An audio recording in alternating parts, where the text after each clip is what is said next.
Dmitrij Pavlov, aka JimAudio, is also known for Poison 202 Vintage Synthesizer, Grooverider GR16, and Where Are My Eggs?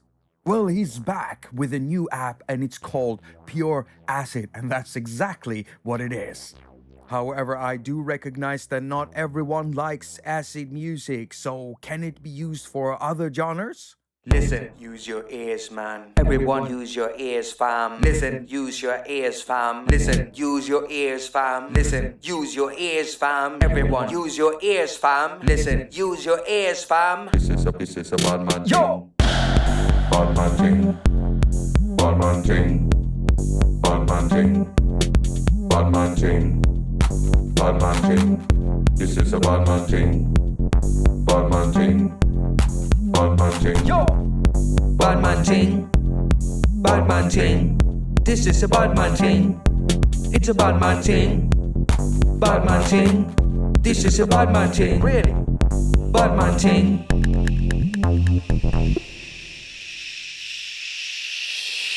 In this video, I'm gonna be focusing on the overall sound of Pure Acid, of course, like I normally do in my tutorials and demos for apps and hardware. So you'll be hearing a lot of sound demos, but there is this one thing I really want to dive into, and it is the Bassline Sequencer. I want to show you how much fun it is to use, how intuitive it is, and how it's so perfectly made for something like live performances and just jamming with it. To be perfectly clear, this video will not be a complete walkthrough or tutorial of the entire app. However, apart from diving deep into the Bassline Sequencer, I will also be highlighting some stuff that I really like about Pure Acid.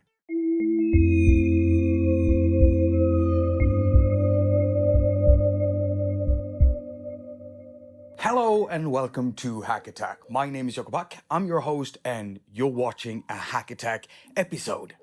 So before we get into anything, take a long look at this feature splash screen.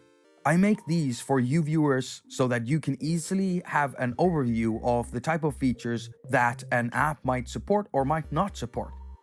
So what is Pure Acid? Well, I would say it is an homage to the old Roland machines from the 80s. And I'm talking about the TB303, TR808, and TR909. Hey, don't forget the TR707.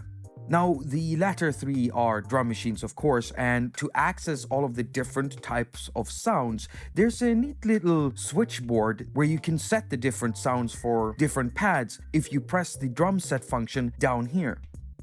Now, even though mentions are being made of the TB303, the 707, 808, 909, I wouldn't want to call Pure Acid a clone of those machines because that suggests that Pure Acid sounds exactly like those old machines, but it doesn't because Jim has put his own touch over it. So this is more like Jim's own interpretation of those classical Roland hardware machines. Does that sentence even work?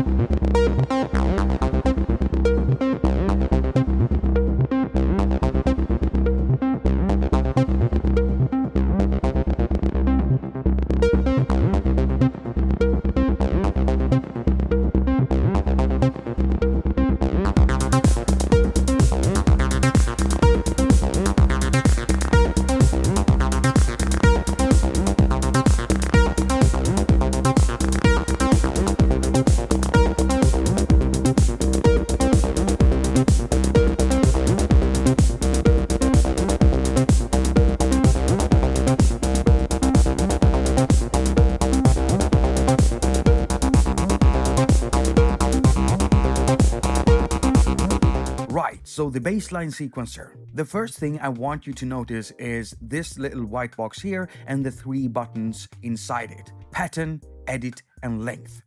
The first thing we're gonna press here is the length. You see, this sequencer is capable of running up to 32 steps per pattern. You just simply tap this button and then use the data knob. Next, I want to show you the pattern button. So when you select that, you get to the pattern page, and here we can see that we have up to 12 patterns that we can use. And here I want to highlight something that I'm not really too fond of, and it's the way that the pattern chaining system works.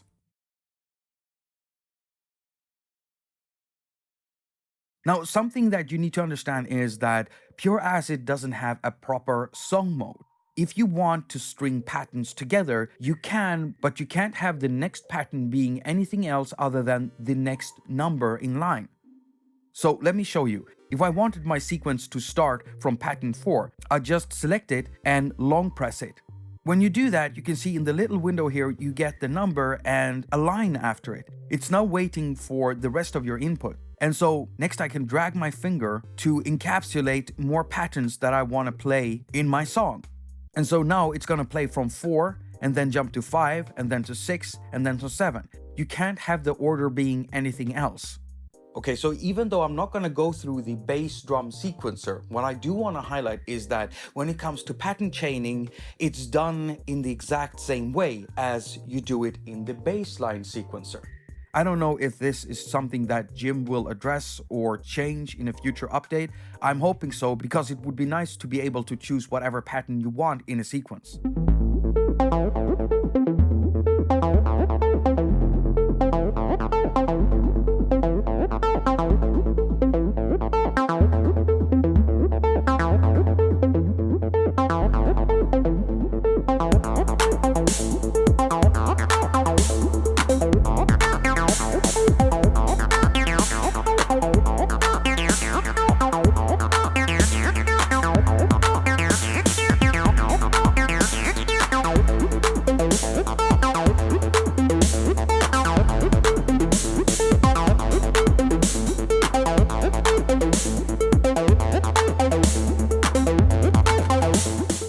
Okay, so what about repeating patterns?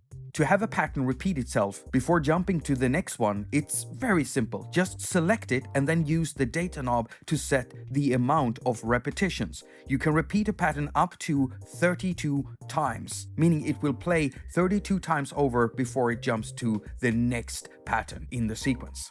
By the way, you repeat patterns inside the drum machine exactly the same way you do it inside the bassline sequencer. Activate the pattern mode, select the pattern you want to repeat, and then tweak the data knob to set the amount of repeats you want for that pattern. Now, there are some really basic, obvious editing functions in here, like copy and paste. The init button stands for initialize, and when you press that, it will empty everything on that pattern. It will just give you a clean slate to begin work on. And then there's also an undo option. Okay, so there is an option here that might not be that obvious, and it is these two buttons here, an up arrow and a down arrow. They will allow you to transpose your pattern up and down in pitch in seminotes, which is very, very useful. Right, so there is one more button inside the white box, and it is the edit option. When you activate this, you also activate the piano roll and all of the controls here on the right. And these are here for editing notes inside the piano roll only. Now I'm gonna show you how this works, but first I just wanna say that the global tempo control can be found right here in this bassline sequencer.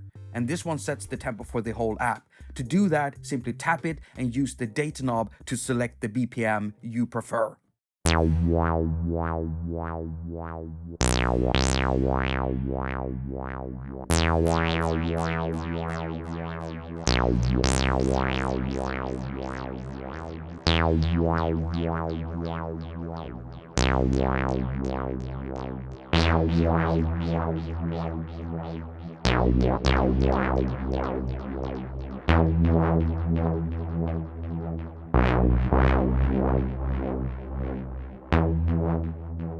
We have two more buttons here, and I'll show you what the gate does real quickly, but first I just want to say that both the bassline sequencer and the drum machine have their own individual swing settings. You can find the swing setting for the drum machine right there.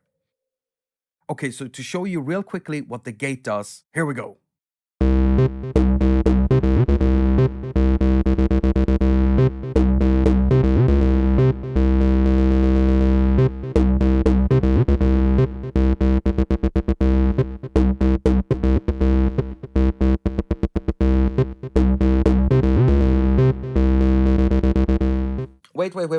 Wait. Wait just a minute, because I do realize that I am showing you how to handle and work sequences and patterns before I've even shown you how to make them. So let's get into that now.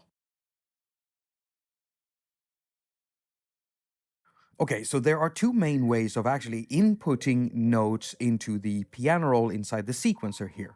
One way is to do it with the edit controls here on the right side of the sequencer, and the other way is to do it by using the built-in keyboard.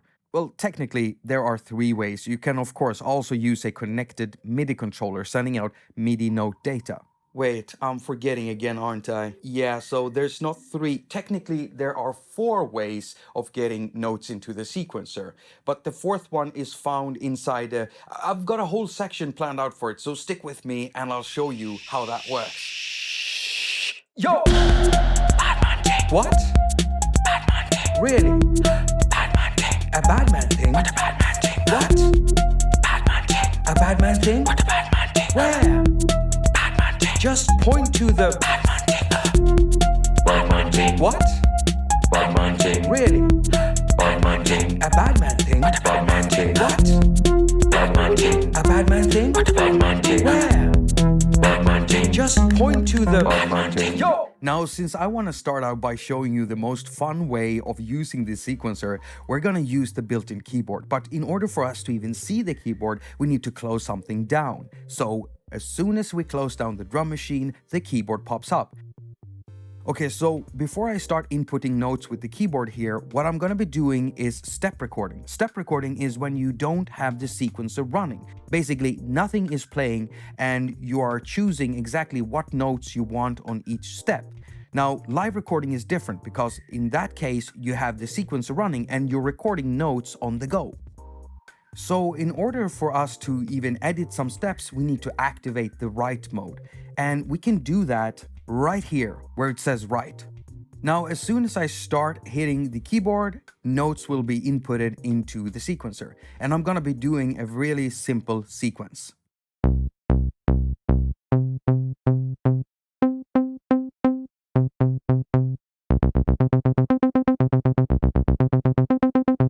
Now, the reason to why it sounds boring and uninspiring is because it is. I've just been playing Cs in 3 different octaves, but we are going to be using some really cool functions inside this sequencer to rewrite this melody on the go. If you look down here, you can see a list of buttons. From left to right, it says Shift, Composer, Variations, Shuffle, Reverse, and Undo. Now, the 2 functions I like the most in this one is the variation and shuffle. So let's start with the shuffle.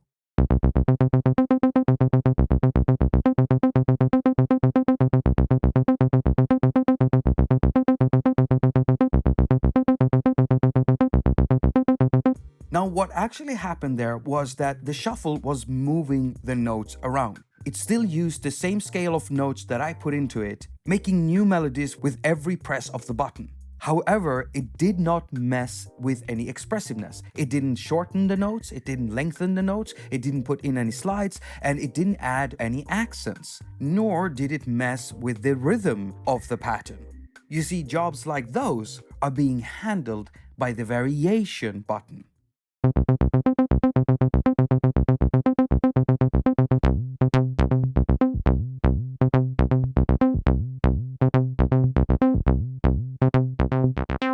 As you can see in here, the variation button adds slides, accents, and it will both lengthen and shorten notes.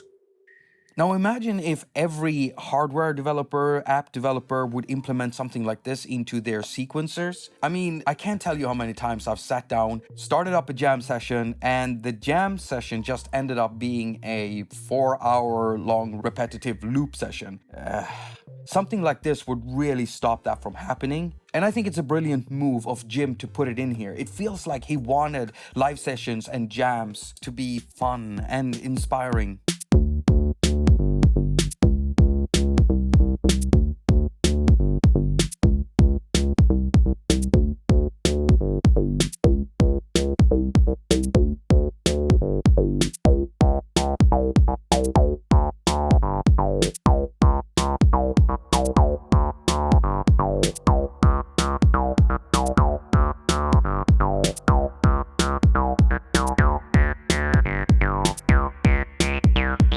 Now, there are three more options in here, like the undo. Now, the revs or reverse function is pretty straightforward. It will reverse and just flip around the sequence that you put in.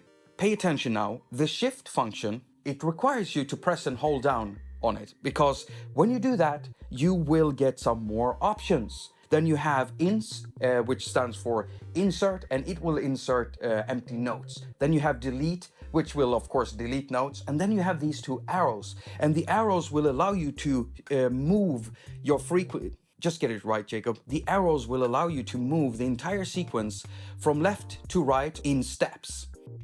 Okay, so I did mention a fourth way of inputting notes into the sequencer, and it's done via the Bassline Composer, and you can access that function by pressing on the Comp button. You begin by choosing the bass key, and then you choose a scale, and there's a load of scales to choose from. The only thing I don't like with this is that you have to scroll sideways like this through all of the different scales. I would much rather have a list where I can scroll up and down. But this will work for now, and from this point you can actually just press generate. However, if we take a look at the third option here, right now it says all notes. And this means it will basically generate notes for all of the steps inside the sequencer. And so these three options that we've scrolled through will just basically fill out the sequencer. But if you want some breaks in there and you want some empty notes also, then you have to choose one of the other three options that includes this command, rest, because the rest mode is like an off mode for notes.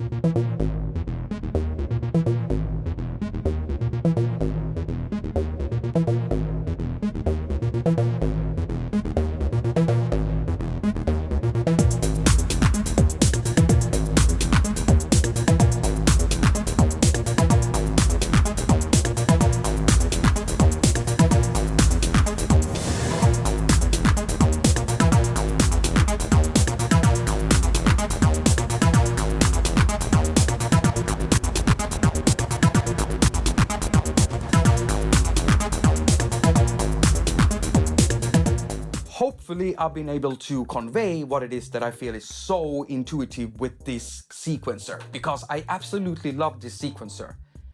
Now I do realize that some of you just want to do some step recording and then some fine adjustments and fine tuning on each note, then you just use these controls here. If you are a beginner, then stick with me. I'll explain exactly what these are, how they work. It will go really quick. For those of you who might be seasoned TB303 interface users, then skip to this timestamp and I'll be rounding this up. Okay, so these controls are very much straightforward and they work on a per note basis. Now, to select a step where you want to activate a note, you can either tap your finger at the screen on whatever step you want to start at, or you can move between steps by using the step buttons right here. Now, to turn a note on, you press the note button. To turn a note off, you press the rest button. Now, when you turn a note on, it automatically gets selected and you can do other stuff to it, like pitching it up and down with this knob. You can also change the length with these two buttons here, and you can edit the gate with this knob. You can also pitch the note up and down in whole octaves, and you can add accents and slides. Now, the strength of the accent is being controlled by this knob up here in the Bassline synthesizer.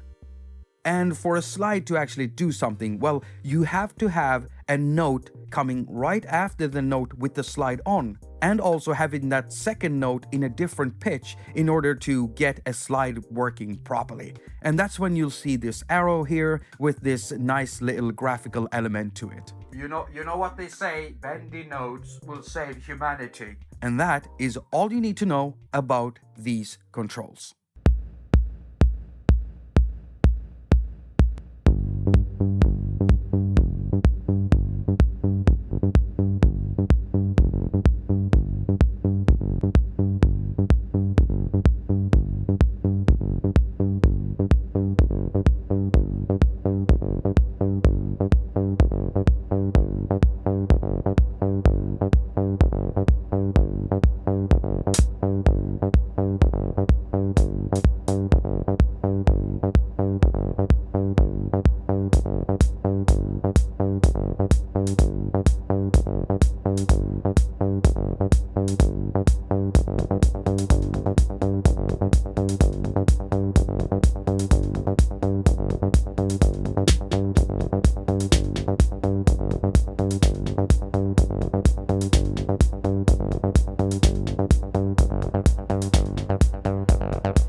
Now, there's so much more I could say about Pure Acid, like the way that the live FX section is just amazing. It's got like a chaos pad, basically. And then you have effects, and you have a multitude of effects to choose between. And I always like it when developers put in some kind of a stuttering or a gating mode, rhythmic gating mode, into an app to the audio output, because it's perfect when you're doing live stuff.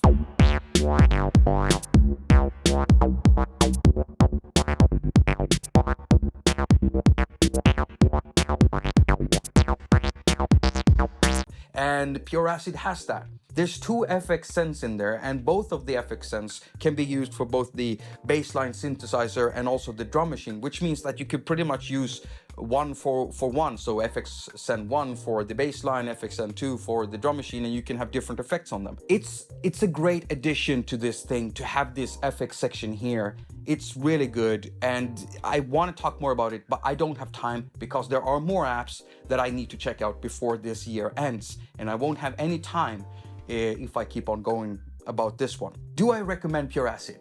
Yes, because I'm an old acid head. I love the sound of this thing. But what I really do think that anyone would benefit from when it comes to using Pure Acid as a live tool, it is that sequencer, that intuitive sequencer. So if you watched this video and you found something that you liked, if you learned something, if you were entertained, why not help me out by pressing that like button down there, and also drop a comment. In that comment, you could give us your opinion on PA here, Pure Acid, or you could tip off other comment reader. Why not give some tips on similar products, bassline products that exist on the App Store? Or if you don't want to use something like this, then tell us about that. Sharing my videos also helps, because all of that data, the like button, the commenting and sharing the video, all of that data is being sent to the YouTube algorithm god, and it decides whether I deserve to be promoted or not on this platform. So help me out with that at least. And if you subscribe, press in that bell thing. If you want to support me in a financial way, you have these links over here. You can also check out my music through this link right here. Thank you so much for watching. All comments and ratings are very much appreciated. As usual, I wish you a very productive week. Now go finger all of your stuff and have a lot of fun doing it. Listen, use your ears, Here we go. This is a bad man Yo! Bad man ting. Bad man ting. Bad man ting. Bad man ting.